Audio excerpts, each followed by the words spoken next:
They don't put this in the brochure. The cars you're about to see aren't just bad buys, they're engineering failures so serious that even dealership mechanics whisper about them off the record. And here's the ugly truth: most salesmen know exactly what's wrong. They're just trained never to say it. Today, I'm exposing 9 cars that should have never reached production. Models with transmission nightmares, engine designs that self-destruct, and repair bills so brutal that even mechanics say, "Don't touch it."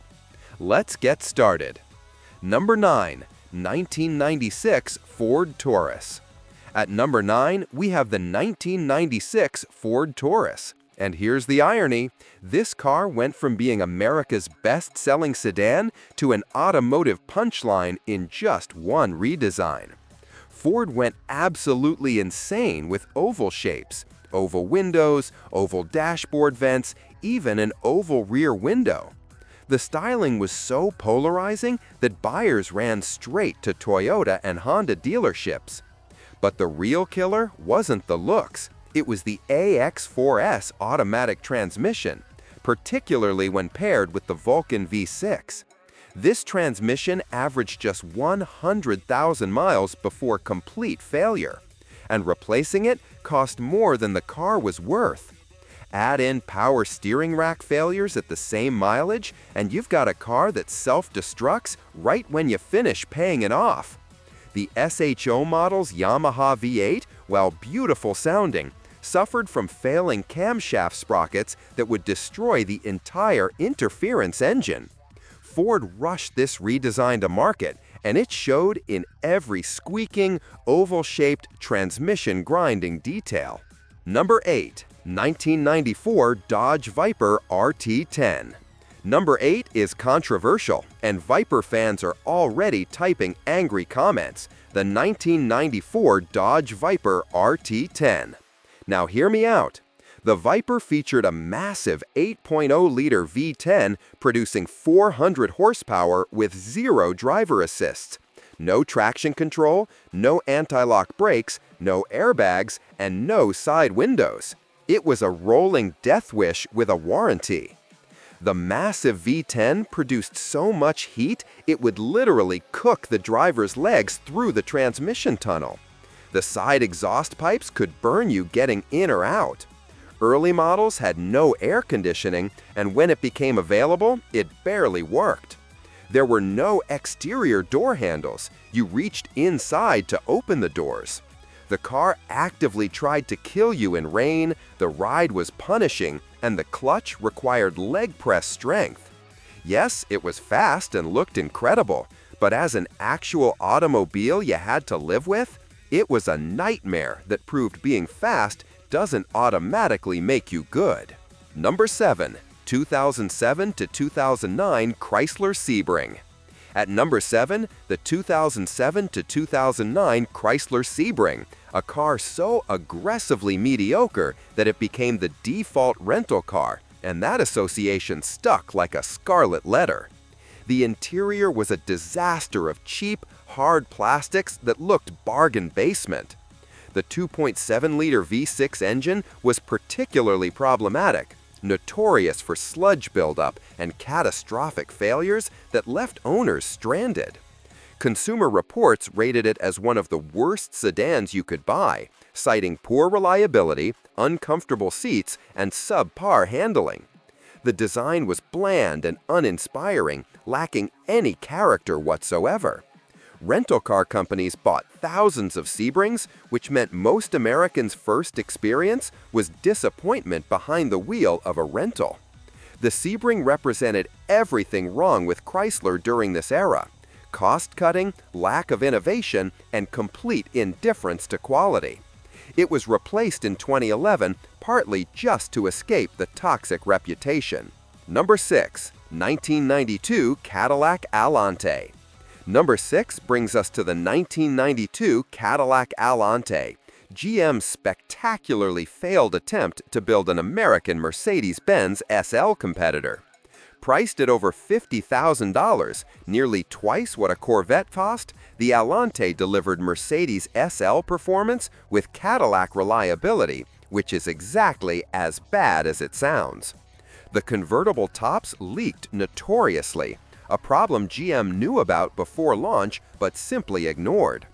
With 200 horsepower moving 3,600 pounds through the front wheels, Motor Trend measured 0 to 60 times at a glacial 10.3 seconds, 4 seconds slower than the Mercedes it was supposed to compete with.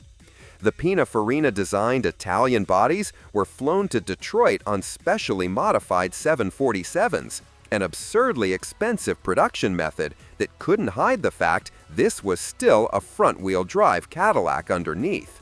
By the time Cadillac fixed the problems for 1993 with the North Star engine, the damage was done and the Alante's terrible reputation was cemented forever. Number 5. 2000-2007 Ford Focus. At number 5, the 2000 to 2007 Ford Focus, and this one stings because the European version was actually well-built and reliable. Ford of America simply failed catastrophically at quality control. The Focus initially received positive reviews for its European-influenced handling, but chronic reliability issues destroyed its reputation faster than you could say transmission failure. And speaking of transmission failures, they were extremely common in automatic models. Ignition coil failures left owners stranded repeatedly. Power steering would fail in cold weather. Engine mount failures caused severe vibrations. Window regulators failed, door locks malfunctioned, and the cooling system had issues leading to overheating. Consumer Reports listed it as one of the least reliable compact cars year after year. The irony is painful. A good design completely destroyed by flawed execution, proving that even the best blueprint means nothing if you can't build it properly. Number 4. 2004-2009 Chevrolet Malibu. Coming in at number 4, the 2004 to 2009 Chevrolet Malibu, a car that seemed specifically designed to drive customers straight to Honda and Toyota dealerships. The 4-speed automatic transmission was already outdated when the car launched, while competitors offered more advanced units. Worse yet, this transmission was prone to failure, particularly in V6 models that generated more torque than it could handle. The V6 engine suffered from intake manifold gasket failures, causing coolant leaks and potential engine damage. Power steering failures occurred frequently. The interior was filled with hard, cheap plastics that looked terrible and felt worse. The seats were uncomfortable, fuel economy was mediocre, handling was numb, and the overall driving experience was completely forgettable. This car represented peak GM mediocrity, acceptable on paper, disappointing in reality, and a perfect example of why Detroit was hemorrhaging market share to Japanese manufacturers who were actually trying. Number 3. 2001-2005 Ford Escape. At number 3, the 2001 to 2005 Ford Escape, Ford's first attempt at a compact SUV that couldn't match competitors in quality or reliability. Transmission failures were incredibly common, particularly in V6 models, with complete failures often occurring before 100,000 miles, sometimes much earlier. Owners reported throttle body issues causing stalling and erratic engine behavior that made the vehicle dangerous in traffic. The power steering system had a tendency to fail suddenly, creating terrifying situations on the highway.